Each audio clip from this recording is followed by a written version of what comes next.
मेरे प्यारे बच्चों, आप सभी को सबसे पहले सरस्वती पूजा अर्थात वसंत पंचमी की ढेर सारी शुभकामनाएं, बधाई। माँ सरस्वती आपके कंठ पे विराजमान हो और आप अपने परीक्षा में सफल हो, इसी कामना को पूरा करने के लिए मैं स्वयं माँ भगवती से यह प्रार्थना करता हूं कि मेरे बच्चों की एग्जाम को आप इस प्रकार सफल बनाएं कि वे अच्छे मार्क्स से क्या कर पाए, पास कर पाए। और मैं आज सरस्वती पूजा के दिन भी हमारे बच्चों की पढ़ाई में किसी प्रकार की दिक्कत ना हो, उनके तैयारी में थोड़ा सा भी कमी ना हो, इसी को ध्यान में रख करके हम आज अपने इस नए विषय के अर्थात जो देख रहे हैं यहाँ पर जो साइंस का जो फिजिक्स वाला जो भाग है उसे लेकर आया हूं। आप सभी को मैं एक बार बहुत बहुत बहुत बहुत धन्यवाद देना चाहता हूं कि आपने जो मेरा रसायन का जो भी वीडियो था वह आप बहुत अच्छे से देख रहे हैं। आप सभी ने बहुत सारा उसे पसंद किया है, इसके लिए मैं आप सभी को बहुत बहुत धन्यवाद देता हूं। और आज हम सभी यहां पर यह जो फिजिक्स का यहाँ पे देख रहे हैं विद्यार्थी, जो साइंस में जो भौतिकी, रसायन और जीव विज्ञान होता है ना, तो उसके रसायन के जो भी महत्वपूर्ण ऑब्जेक्टिव था हमने पूरा किया है। एक चैप्टर उसका अभी क्या है विद्यार्थी बाकी है, तत्वों का आवर्त वर्गीकरण, उसे भी हम बहुत जल्द पूरा कर देंगे। क्योंकि भौतिकी भी अपने जगह पे बहुत महत्वपूर्ण है, इसलिए भौतिकी से भी जो भी महत्वपूर्ण प्रश्न है वह हम न चाहते हैं कि आपका छूटे। और मेरे प्यारे विद्यार्थी, आप सभी जानते हैं कि भौतिकी जो है यह हमारे जीवन की एक अंग है। हम भौतिकी के बिना किसी भी चीज की कल्पना नहीं कर सकते हैं। हम अपने जीवन के एक छोटे से बात कहें, एक बटन है, बटन वो भी सर क्या है, फिजिक्स है। और इतना सारे आप देख रहे हैं ना उपकरण जो लगा हुआ है, सब फिजिक्स के ही देन है। तो हम सभी कहीं ना कहीं भौतिकी अर्थात फिजिक्स से क्या है, जुड़े हुए हैं और यह आपके पाठ्यक्रम का भी हिस्सा है। इसीलिए हम चाहेंगे कि आपके जीवन में जो भौतिकी जुड़ा हुआ है, आपके शिक्षा लाइन से जो भौतिकी जुड़ा हुआ है, उसे थोड़ा सा हम निखारने की कोशिश करेंगे।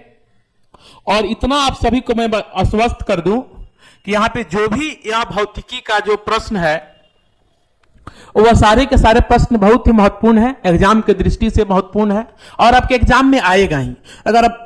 अगर आप क्वेश्चन बैंक या मॉडल पेपर बनाते होइएगा तो आप सभी को ज्ञात हो जाएगा सर जो क्वेश्चन है इसमें से कोई भी क्वेश्चन एक दूसरे से क्या है, कम ना है।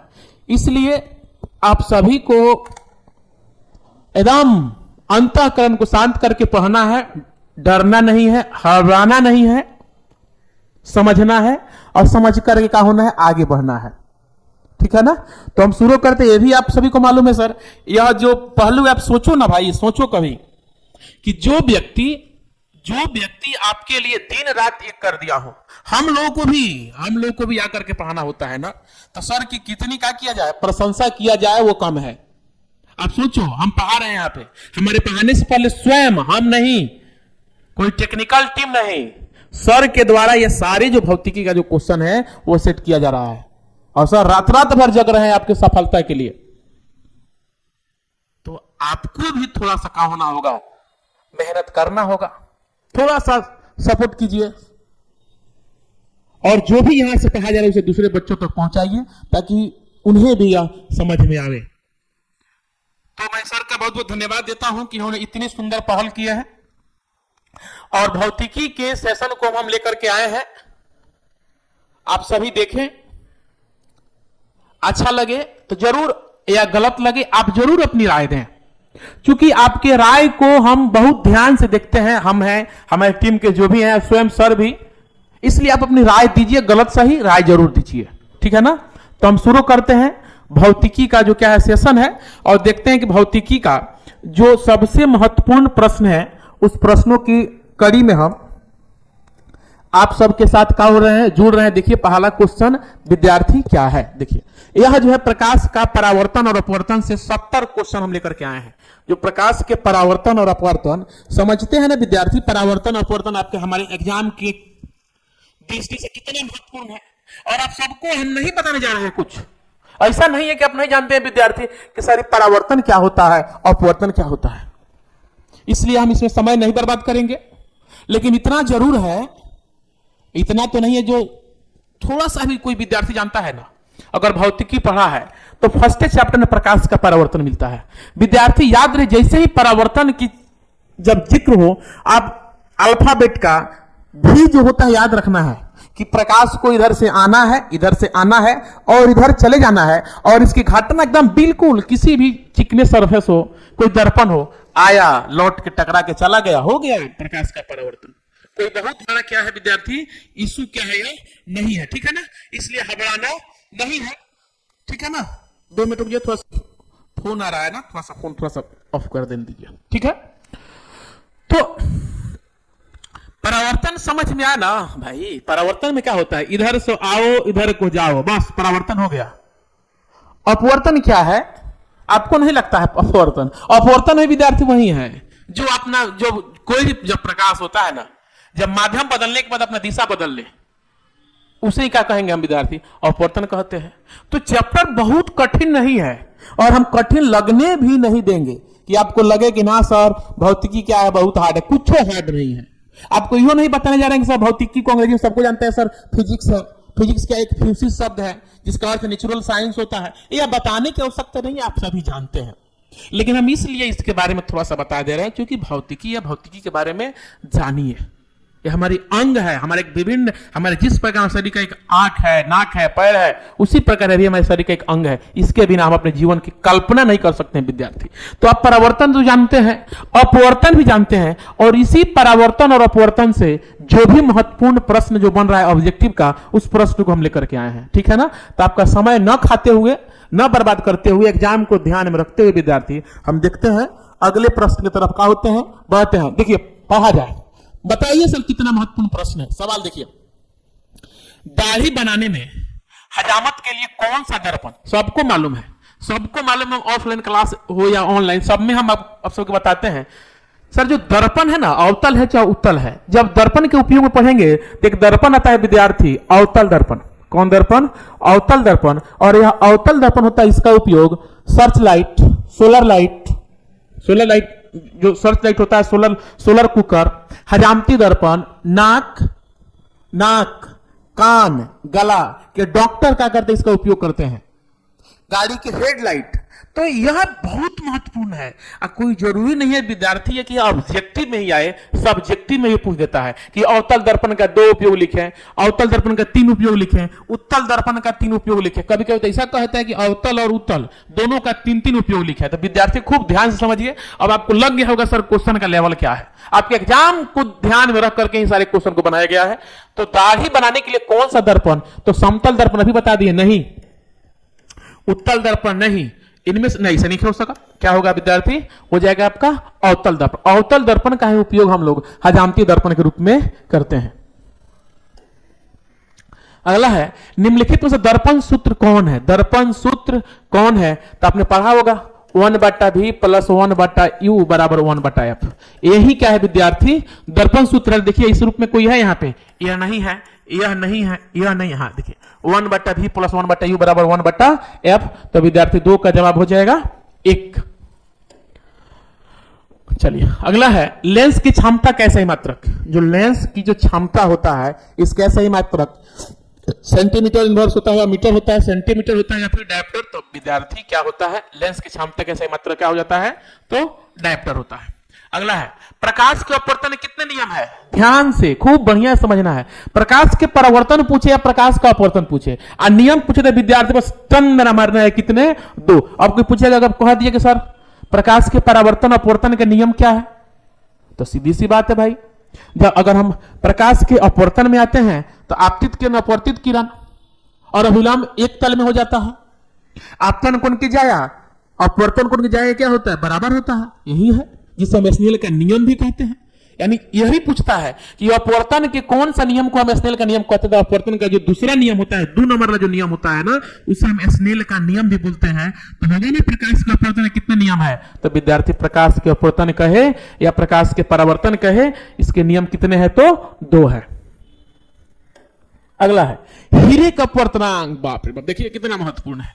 1.42 सबके जिह्वा पे होना चाहिए हीरा का अपवर्तनांक क्या होता है। और इसी हीरे के अपवर्तनांक, हीरा जो है अपवर्तनांक के कारण और क्रांति के कोण के कारण ही क्या होता है विद्यार्थी, खूब अधिक होता है, चमकता है। ठीक है ना। तो देखिए सर, इसमें जो सबसे बड़ा का है वही हीरा का अपवर्तनांक, यानी कि विद्यार्थी 2.42 क्या होता है, हीरा का अपवर्तनांक होता है। ठीक है ना। अगला है किस लेंस को अभिसारी लेंस, देखिए अभिसारी अपसारी, यह अभिसारी लेंस, अपसारी लेंस, अभिसारी दर्पण और अपसारी दर्पण, सारी चीज को एक बार में देखा जाए विद्यार्थी, तो अगर हम कहें कि अभिसारी लेंस तो आप विद्यार्थी कहेंगे उत्तल, अपसारी लेंस कहे तो आप कहेंगे अवतल, अभिसारी दर्पण कहे तो आप कहेंगे अवतल, और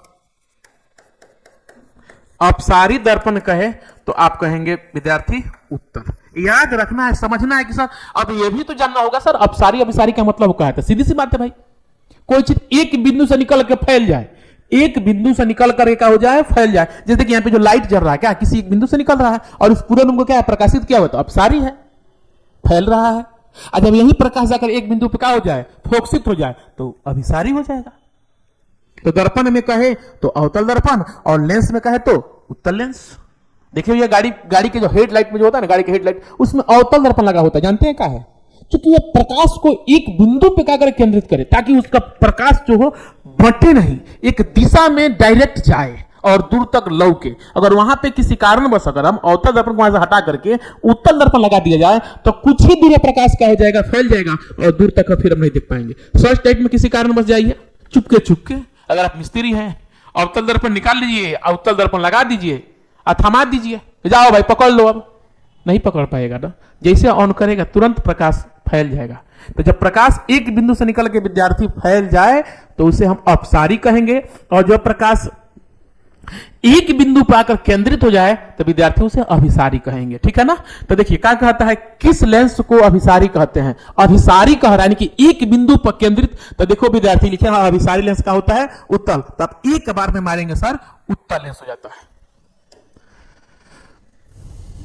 किस दर्पण की फोकस दूरी ऋणात्मक मानी जाती है, किस दर्पण की फोकस दूरी ऋणात्मक मानी जाती है। तो याद रखना है, आप सभी ने चिन्ह परिपाटी पढ़ा होगा, आपने पढ़ा होगा चिन्ह परिपाटी, आपने पढ़ा होगा चिन्ह परिपाटी। चिन्ह परिपाटी में क्या होता है विद्यार्थी, सबको मालूम है सर, एक इलाका आपका RHS का होता है, इलाका LHS होता है, यू विद्यार्थी ऊपर हो जाता है और ये नीचे हो जाता है, और इसको हम मूल बिंदु बोलते हैं। अगर मूल बिंदु अगर यह दर्पण के सामने ही बढ़ेंगे तब विद्यार्थी ऋणात्मक होता है, इससे नीचे बढ़ेंगे विद्यार्थी ऋणात्मक होगा, इससे हम LHS से RHS की तरफ जाएंगे विद्यार्थी प्लस होगा, मूल बिंदु से ऊपर की तरफ जाएंगे तो प्लस। एक साथ आपका चिन्ह परिपाटी भी क्लियर होगा। अगर मूल बिंदु से अगर हम ऊपर की तरफ जा रहे हैं तो साइन क्या होगा विद्यार्थी, धनात्मक होगा। अगर मूल बिंदु से हम नीचे की तरफ जा रहे हैं ऋणात्मक होगा। मूल बिंदु से LHS की तरफ दाएं जा रहे हैं तो LHS इधर जाएंगे हम, तो कहां जाएंगे हम, ऋणात्मक होगा। RHS की तरफ आएंगे विद्यार्थी क्या होगा, धनात्मक। तो क्या कहता है, किस दर्पण की फोकस दूरी ऋणात्मक होता है, तो याद रखिएगा अवतल दर्पण की फोकस दूरी ऋणात्मक होता है। वह अवतल दर्पण हो चाहे अवतल लेंस हो, इसकी फोकस दूरी ऋणात्मक होता है। और उत्तल दर्पण और उत्तल लेंस की फोकस दूरी क्या होता है, ऋणात्मक होता है। ठीक है ना। सिर्फ फोकस दूरी, प्रकृति जो होता है ना वस्तु की दूरी, प्रतिबिंब की दूरी, यह विद्यार्थी चिन्ह परिपाटी के हिसाब से क्या होते रहता है, बदलते रहता है। ठीक है ना। तो समय हम नहीं खाना चाहते हैं, फिर भी क्या करें। तो किस दर्पण की फोकस दूरी ऋणात्मक होता है, तो आप कहेंगे विद्यार्थी अवतल दर्पण। गोलीय दर्पण की वक्रता तिरछा और फोकस दूरी में क्या संबंध, सबको मालूम है विद्यार्थी, F बराबर R/2 होता है, यह भी कहने वाली बात है। और इसे वक्रता तिरछा निकालना हो तो R बराबर हो जाएगा 2F हो जाएगा। ठीक है ना। तो क्या कहता है, गोलीय दर्पण की वक्रता तिरछा फोकस दूरी में क्या संबंध है, तो सीधी सी बात है F बराबर R/2, देखिए यहां पे है। ठीक है ना। चलिए, उत्तल लेंस में आवर्धन किसके बराबर होता है, उत्तल लेंस में आवर्धन किसके बराबर होता है, देखिए U/V, UV यानी U जो अभी जो तक एक प्रतिबिंब की दूरी होता है और एक वस्तु की दूरी होता है, तो विद्यार्थी आपका हो जाएगा V/U। 9 का जवाब हो जाएगा विद्यार्थी D। देखिए लेंस द्वारा उत्पन्न आवर्धन की इकाई क्या होता है? लेंस द्वारा उत्पन्न आवर्धन की एसआई मात्रक क्या होता है विद्यार्थी? याद रखना है, लेंस द्वारा जो भी उत्पन्न आवर्धन होता है उसका एसआई मात्रक क्या होता है? नहीं होता है। तो हम कह सकते हैं विद्यार्थी वो क्या होता है? मात्रक रहित होता है। प्रकाश की चाल विभिन्न माध्यमों में, देखिए आ गया, प्रकाश की चाल विभिन्न माध्यमों में, क्या आपको लगता है सर एक से ऐसा होगा? नहीं होता है। प्रकाश की चाल भिन्न भिन्न माध्यमों में भिन्न भिन्न होता है। अगर एक समान होता तो जल में उसका सेम होता, निर्वात में सेम होता, हवा में सेम होता, तरपीन में सेम होता, तेल में। तो याद रखना है विद्यार्थी, प्रकाश की चाल जो होता है विभिन्न माध्यमों में समान नहीं होता है, अर्थात हम कह सकते हैं भिन्न भिन्न होता है। ठीक है ना? आपका 11 का जवाब हो जाएगा बी। वाहनों के साइड मिरर के रूप में कौन सा दर्पण देखिए आया? वाहन के साइड मिरर पूछते हैं, गड़िया चलता है, गड़िया के बगल में देखें ऐसे लगा रहता है शीशा ड्राइवर को देखने के लिए, वही वही वही वही है साइड मिरर। ठीक है ना? ठीक है ना? तो वही क्या है आपका? Side mirror. क्या कहते हैं? साइड मिरर के रूप में कौन सा? इसे हम हिंदी में पूछे तो पश्च दर्पण भी बोलते हैं। क्या बोलते हैं? पश्च दर्पण के रूप में किसका प्रयोग करते हैं विद्यार्थी? तो याद रखना होगा उत्तल दर्पण। किसका? उत्तल दर्पण। उत्तल दर्पण का दो उपयोग बता देते हैं। एक आपका गाड़ी के साइड मिरर यानी कि पश्च दर्पण के रूप में, और दूसरा क्योंकि आप जानते हैं कि क्या है, सॉरी दर्पण है, और दर्पण है तो अपसारी होगा। और जो बड़े बड़े आप स्टेडियम में देखते हैं ना, स्टेडियम जो बड़ा बड़ा क्या लाइट लगा रहता है वह भी क्या है? अपसारी है, क्योंकि वह प्रकाश को फैला देता है। तो स्ट्रीट लाइट जो होता है ना, या रोड लाइट होता है, उसमें एक दर्पण होता है। कौन? उत्तल दर्पण। अगर वहां पे अवतल दर्पण लगा देता बिल्कुल एक फोकस में प्रकाश का होगा जाएगा और वह प्रकाश बहुत दूर तक नहीं फैलेगा। तो विद्यार्थी याद रखना होगा, अगर पूछे उत्तल दर्पण का उपयोग है साइड मिरर और स्ट्रीट लाइट कहिए या रोड लाइट कहिए, तो दो गो। तो यहां पे किस जवाब क्या हो जाएगा विद्यार्थी? तो उत्तल दर्पण हो जाएगा। अगला है स्नेल का नियम। देखिए वही रहता है ना, अपवर्तन के दो गो नियम में दूसरा नियम होता है वो स्नेल का नियम बोलते हैं। क्या होता है इसमें? आपतन कोण की जया, परावर्तन कोण की। अभी जया क्या होता है भाई? बहुत सारे लोगों के अंदर है कि सर जया क्या है। तो आप सभी ने मैथ पढ़ा होगा। मैथ जब पढ़िएगा, या ऐसा थोड़ी है कि पढ़िएगा, आप सभी ने मैथ पढ़ लिया है। तो जया होता है विद्यार्थी, यह साइन को बोलते हैं। क्या बोलते हैं? साइन। और यह साइन जो है साइनस से क्या है? लिया गया है। अभी साइनस किसने, साइन किसने दिया? त्रिकोणमिति वाला है, बहुत है। एडमंड गुंटर है, बारहमहीर है, इसे बहुत सारे। तो एडमंड गुंटर का इसमें बहुत सारा क्या है? सहयोग है। तो पहले साइनस था, बाद में साइन है, और इसे साइन को हम विद्यार्थी क्या कह देते हैं? तो जया कहते हैं। तो स्नेल का नियम क्या होता है? साइन आई बटा साइन आर। साइन आई बटा साइन आर। तो देखिए म्यू बराबर साइन आई बटा साइन आर कहा? तो म्यू तो देखो विद्यार्थी इसमें भी है, इसमें भी है, इसमें भी है।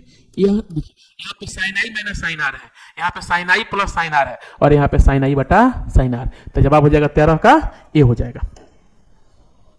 समतल दर्पण की फोकस दूरी, वही समतल दर्पण है जिस दर्पण में आप दिन भर में 50 बार शक्ल देखते हैं कि कैसे दिख रहे हैं। आज तो सरस्वती पूजा था, इसमें तो पूछिए मत, एगो विद्यार्थी कम से कम 20 बार अपना शक्ल देख देख के क्या होगा गया होगा।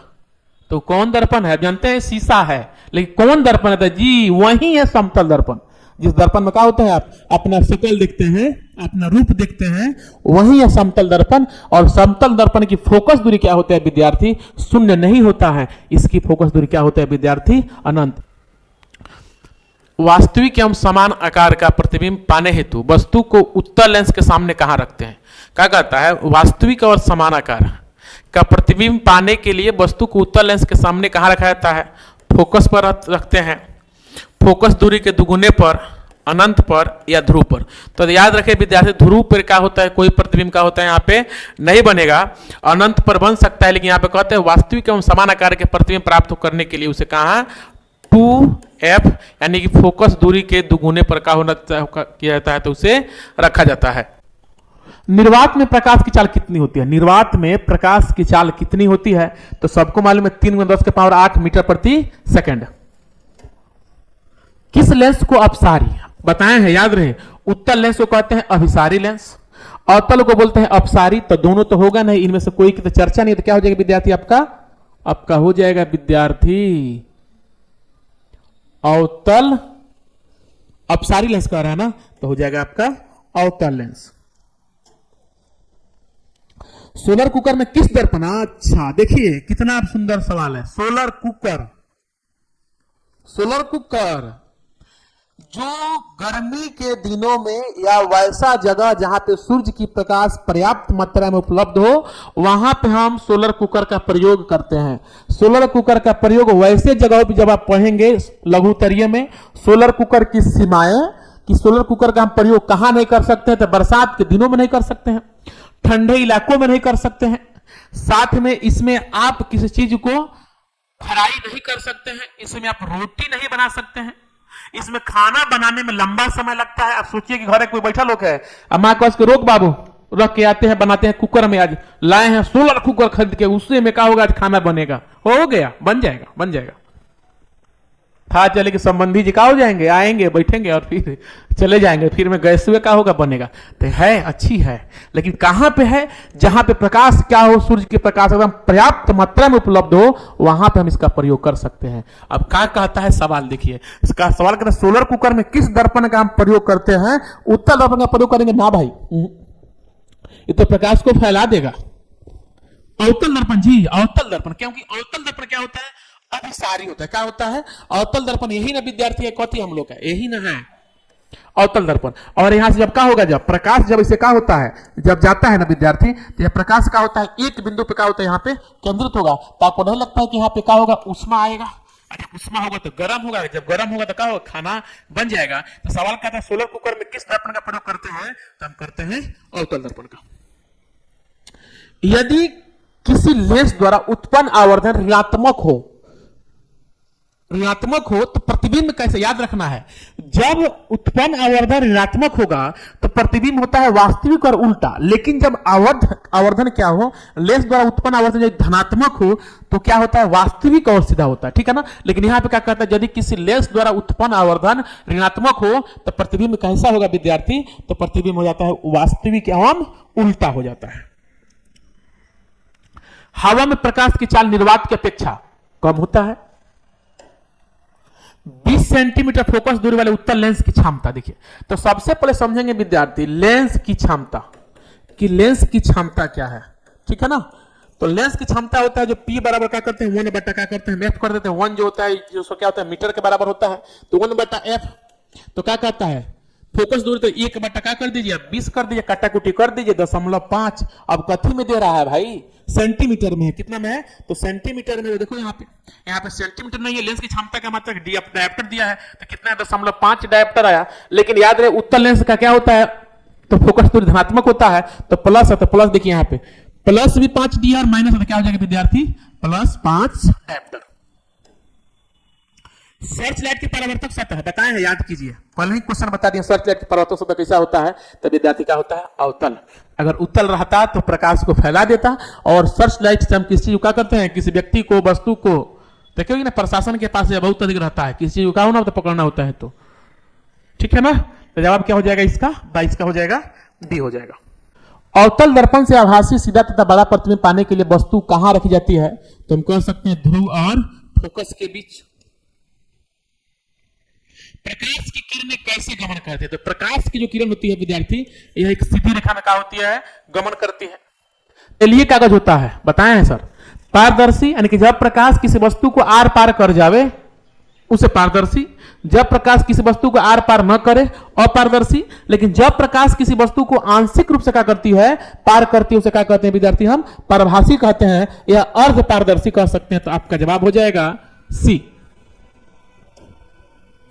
20 सेंटीमीटर फोकस दूरी वाले अवतल दर्पण की वक्रता तेज है। एक चीज समझना है सर, अवतल दर्पण चिन्ह परिपाटी यहां पे नहीं लगा हुआ है, अगर चिन्ह परिपाटी लगा होता है तो याद रखना है अवतल दर्पण की फोकस दूरी क्या होता है तो ऋणात्मक होता है, ठीक है ना।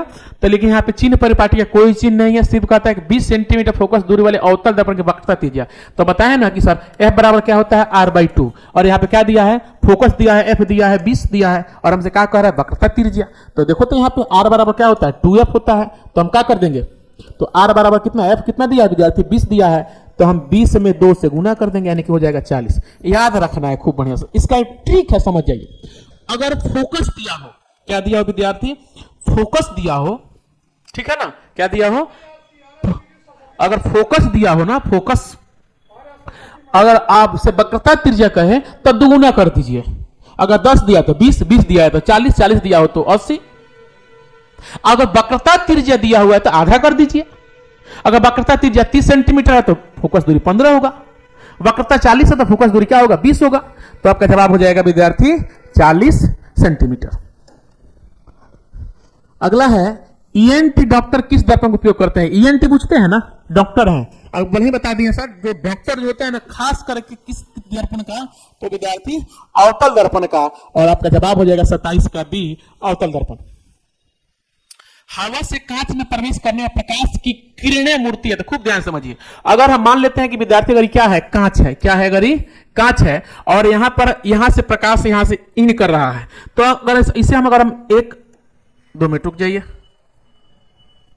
अगर यहां हम इसे अभिलंब के रूप में दिखाएं, ठीक है ना? चलिए इसे हम एक अभिलंब के रूप में दिखाएं ना, अभिलंब के रूप में, इसे अभिलंब के रूप में। तो देखिए अब यह प्रकाश जो है इधर हवा में है, हवा में। हवा से जब कांच में आएगा तो आपको नहीं लगता है कि जब कांच को क्या करेगा, जब इसे पार करते इसे ऐसा जाना चाहिए, लेकिन विद्यार्थी यह ऐसा न जा करके यह क्या हो जाएगा? यह यहां से आएगा और यह अभिलंब की ओर का होता है, मुड़ता है। कहां है? तो हवा कहां है बताइए? हवा एक माध्यम होता है विरल और एक होता है सघन। एक बीच समझ जाइए, विरल सघन पूछते हैं ना, अमीर या गरीब समझ जाइए, आपको विरल सघन समझ में आ जाएगा। आप कहीं जा रहे हैं और कोई बड़ा व्यक्ति है आपको बुलावे, तो आप कहा बुलावे तब दौड़ लाइएगा, नहीं बुलाएंगे तब भी आप उसके नजदीक से निकलेंगे, कहीं हो सके हमको बुला ले, हमारा काम हो जाए। लेकिन वही गरीब है, खर्चे करने वाला है, तो भाई दूरे भागो। तो भी समझना होगा। जब हम विरल से सघन की तरफ जाएंगे तो अभिलंब की ओर आएंगे, और जब सघन से जब विरल, अमीरी से जब गरीब की तरफ भागेंगे तो भागो। तो यही है, जब यह विरल से सघन में आएगा तो कहां जाएगा? अभिलंब की तरफ जाएगा। लेकिन जब यह सघन से विरल जाएगा ना तो अभिलंब से दूर जाएगा। समझ में आ गया? यह खूब पूछता है विद्यार्थी, इसमें जाकर के फंस जाते हैं। विरल सघन, तब विरल को बुझ जाइए गरीब और सघन को बुझ जाइए अमीर। गरीब जब निकलेगा अमीर के तरफ से तो अमीर के द्वार पर होकर जीवे करी, लेकिन अमीर जब निकलेगा गरीब के दरवाजे से होकर के तो गरीब के दरवाजे पे नहीं जाएगा, क्योंकि वह सघन से विरल में जा रहा बा। बस इसी माध्यम से आप समझ जाएंगे। तो सर क्या होगा? अभिलंब से दूर कबो नहीं जाएगा, यह अभिलंब की ओर आएगा। कहां आएगा? अभिलंब की ओर। 32 सेंटीमीटर वक्रता त्रिज्या वाले उत्तल दर्पण की फोकस दूरी कितनी होती है? तो अब बताएं, अभी बताएं, F बराबर R/2। तो वक्रता त्रिज्या कितना है विद्यार्थी? 32 है, तो 32 में 2 से भाग मारिए, 16 सेंटीमीटर है। चिन्ह परिपाटी नहीं दिया हुआ है, ठीक है ना? तो ऐसे भी अगर कहे तो अवतल दर्पण की जो फोकस दूरी जो होता है विद्यार्थी, अवतल दर्पण क्या होता है? धनात्मक ही होता है, ठीक है ना? तो क्या हो जाएगा आपका? 16। वायु का निरपेक्ष अपवर्तनांक कितना होता है? तो याद रखना है विद्यार्थी, 1 से कम नहीं, 1 से थोड़ा सा 1 दशमलव कुछ होता है, तो आप कह सकते हैं 1 से अधिक। प्रकाश किरणों को मोड़ने की क्षमता, यानी कि प्रकाश की किरण को मोड़ने की क्षमता किसमें होता है? इससे प्रकाश की किरण मूर्ति नहीं है, प्रकाश की किरण सीधी ही गमन करती है, लेकिन एक कोई माध्यम वहां पे लगा दिया जाए ना तो वह प्रकाश के किरण को भी क्या कर सकता है विद्यार्थी? मोड़ सकता है। तो क्या कहलाता है? लेंस की क्षमता। यही लेंस की क्षमता होता है जो प्रकाश के किरण को भी क्या कर देता है? तो मोड़ देता है। अवतल लेंस द्वारा बना प्रतिबिंब होता है विद्यार्थी, छोटा होता है, सीधा होता है, आभासी होता है, और यह क्या होता है? सभी। और एक चीज याद रखना है, आभासी यानी जो काल्पनिक होता है ना, क्या होता है विद्यार्थी? काल्पनिक अगर किसी भी चीज के किसी भी मन को दर्पण के प्रकृति में अगर काल्पनिक है तो एक चीज याद रखिए, अगर उसके प्रतिबिंब काल्पनिक होगा तो प्रतिबिंब सीधा होगा। अभी काल्पनिक क्या? देखिए, अगर हम सभी कल्पना करते हैं, कल्पना सीधा करते हैं कि उल्टा करते हैं? पहले एकदम देहाती ट्रिक में समझिए, कल्पना कोई सीधा करता है फिर उल्टा करता है। आप क्या करते हैं? आप कल्पना क्या करते हैं कि आप जीरो से हीरो बने कि हीरो से जीरो बने? विद्यार्थी सब कोई सीधी कल्पना करता है, कोई उल्टा कल्पना नहीं करता। कोई नहीं कहता कि हम चोर चूहाड़ा का बन जाए, सब कोई कल्पना करता है सीधा एकदम हम हैं, इससे भी अच्छा हम बने।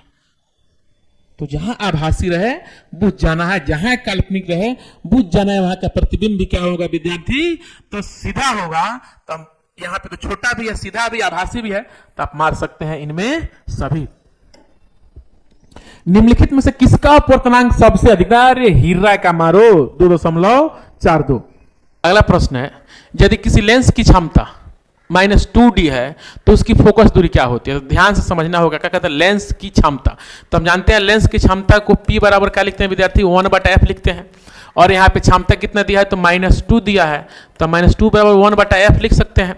अब बटा 1 करेंगे, क्रॉस मल्टीप्लाई करेंगे तो -2f होगा, बराबर क्या होगा विद्यार्थी?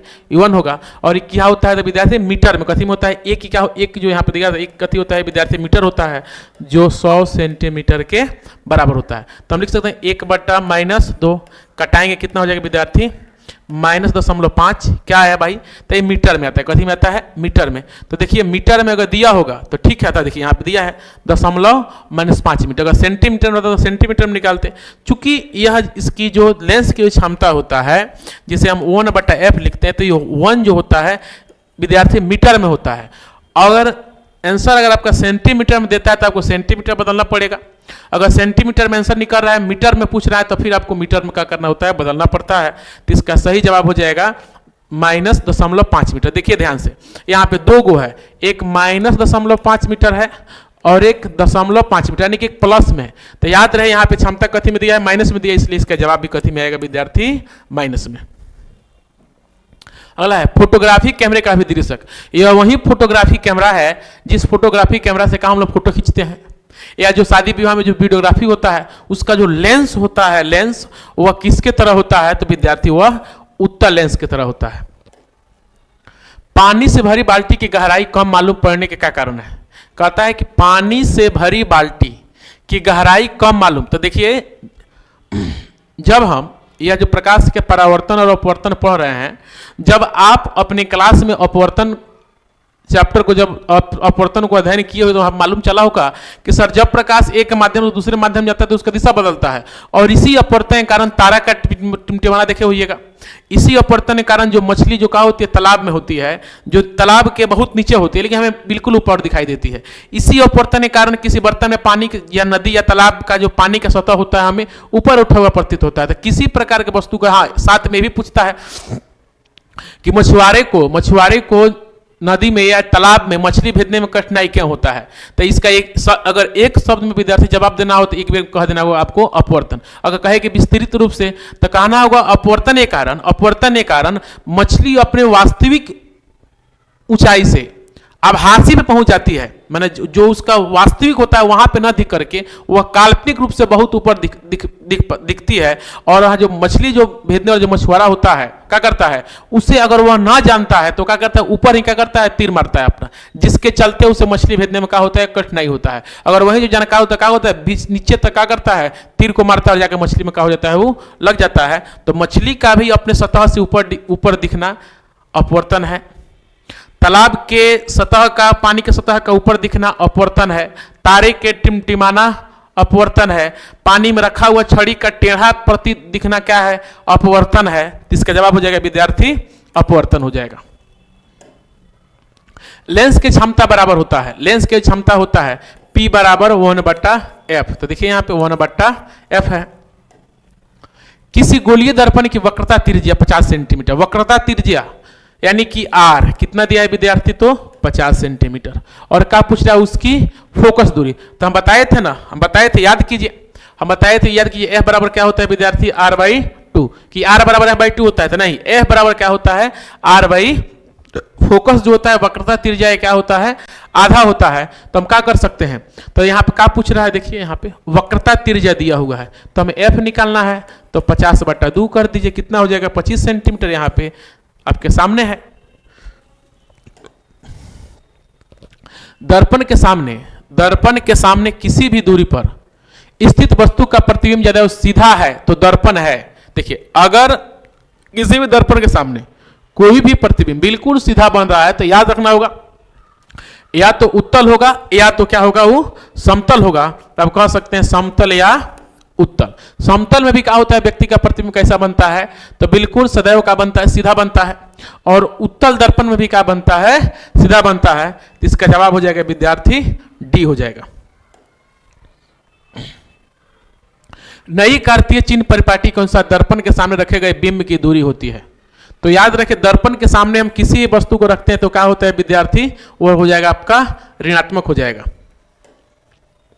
निम्नलिखित में से किस दर्पण की फोकस दूरी धनात्मक होता है? तो आप कह सकते हैं उत्तल दर्पण की। उत्तल दर्पण, हाँ उत्तल दर्पण के भी होता है, अवतल दर्पण के भी होता है, इसलिए हम कह सकते हैं विद्यार्थी इनमें सभी अवतल दर्पण के भी फोकस दूरी धनात्मक होता है, उत्तल दर्पण के भी धनात्मक होता है, तो समतल दर्पण भी क्या होगा, धनात्मक होगा। तो हम कह सकते हैं सर क्या होगा, ये इनमें सभी यानी कि ऑल ऑफ दीज। 2D क्षमता वाले लेंस की फोकस दूरी होती है 2D क्षमता वाले, यानी कि P बराबर 1/f। तो क्षमता कितना दिया है विद्यार्थी, क्या कहता है, हाँ ठीक है, क्षमता से कितना दिया है, 2 दिया है, तो बराबर कितना करते हैं हम 1/f कर लेते हैं, ठीक है ना। आप पूछता कथी है कि फोकस दूरी, यानी कि f पूछ रहा है, तो क्रॉस गुना कर दीजिए यहाँ पे, तो क्या हो जाएगा, ये 2f हो जाएगा, बराबर क्या हो जाएगा, 1 हो जाएगा। तो विद्यार्थी f बराबर कितना हो जाएगा, तो 1/2 भाग मारेंगे कितना, 0.5 मीटर। लेकिन यहाँ पे विद्यार्थी दिया है कथी में, सेंटीमीटर में, तो क्या कर देंगे 0.5 में हम कितना शून्य कर लेंगे, 100 से, तो हो जाएगा 500, एक अंक के बाद दशमलव है, यानी कि 5 मीटर। और देखिए यहाँ पे 5 मीटर नहीं, मीटर नहीं सॉरी, सेंटीमीटर में, कितने में दिया है, सेंटीमीटर में दिया है। तो 500 जब होगा तो दशमलव एक अंक के बाद है, हाँ सॉरी, कितना हो जाएगा आपका, ये 50 सेंटीमीटर हो जाएगा, और 50 सेंटीमीटर यहाँ पे आपका ऑप्शन है। अगला है, अवतल दर्पण से आभासी एवं बड़ा प्रतिबिंब प्राप्त करने हेतु वस्तु कहां रखी जाती है। यानी कि अवतल दर्पण जब पढ़ेंगे तो अवतल दर्पण में 5 प्रकार के प्रतिबिंब का होता है, बनता है। तो उसी में से एक प्रतिबिंब कहता है कि जब दर्पण से आभासी एवं बड़ा प्रतिबिंब प्राप्त करने हेतु वस्तु कहां रखी जाती है, तो याद रखिएगा विद्यार्थी, ध्रुव और फोकस के बीच। प्रकाश के अपवर्तन के दूसरे नियम को, तो जो प्रकाश का अपवर्तन जो हम पढ़ते हैं, प्रकाश के अपवर्तन, तो अपवर्तन के 2 नियम है, 2 नियम है, आपतित किरण, अपवर्तित किरण और विलंब क्या होता है, एक तल में। उसके बाद आपतन कोण की जया, अपवर्तन कोण की जया क्या होता है, बराबर होता है। शायद आपको हम बताए भी थे कि जो जया जो होता है, जया को क्या बोलते हैं हम लोग, साइन बोलते हैं, क्या बोलते हैं, साइन। इसीलिए इसे हम बोलते हैं साइन आई बराबर साइन आर, नहीं सॉरी, साइन आई बटा साइन आर। साइन आर बराबर क्या होता है आपका, म्यू, यानी क्या होता है, नियतांक होता है, जिसे हम स्नेल का नियम भी बोलते हैं। तो प्रकाश के अपवर्तन के दूसरे नियम को क्या बोलते हैं हम, स्नेल का नियम। लेंस द्वारा उत्पन्न आवर्धन का एसआई इकाई क्या होता है, तो लेंस द्वारा उत्पन्न आवर्धन का जो एसआई मात्रक जो होता है वह बिल्कुल मात्रक रहित होता है। तो आपका जवाब हो जाएगा ऑप्शन डी। एक उत्तल लेंस होता है, एक उत्तल लेंस यही है, उत्तल लेंस है। देखिए इसमें क्या होता है विद्यार्थी, बीच में यहां भी पतला होता है, यहां भी पतला होता है, और ये बीच में क्या होता है, मोटा होता है। तो बीच में क्या होता है, केंद्र होता है। तो क्या कहता है, समान मोटाई का होता है, नहीं होता है।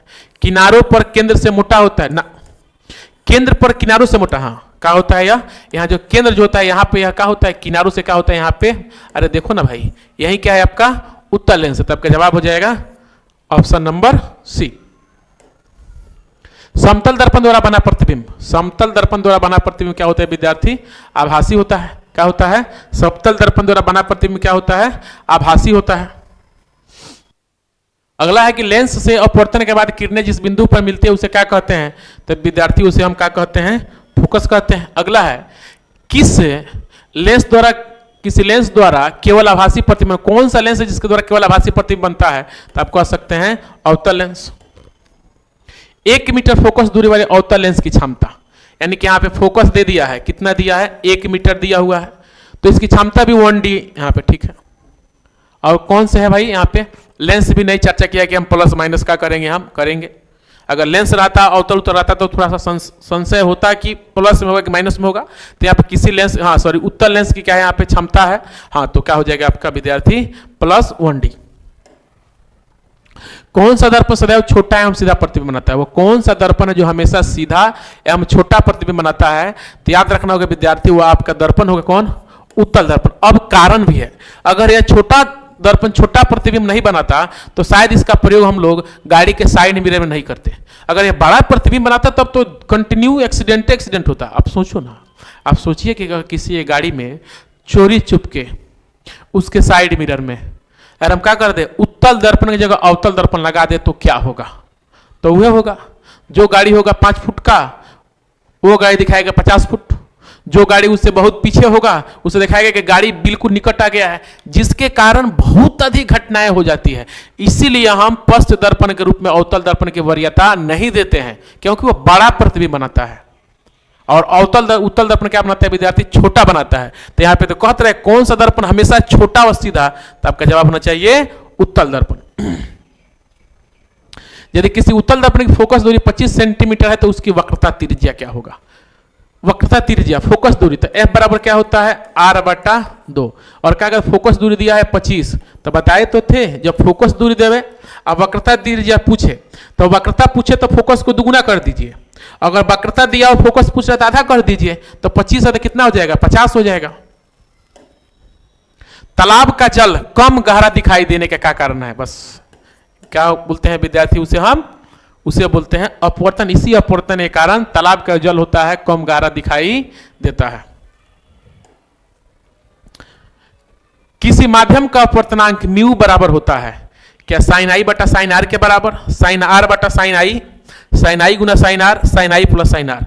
तो बताए तो थे अपवर्तन के प्रकाश के अपवर्तन का जो दूसरा नियम होता है उसे स्नेल का नियम भी बोलते हैं, और इसे साइन आई बटा साइन आई बराबर नियतांक अर्थात म्यू से भी सूचित किया जाता है। तो आपका जवाब हो जाएगा साइन आई बटा साइन आर।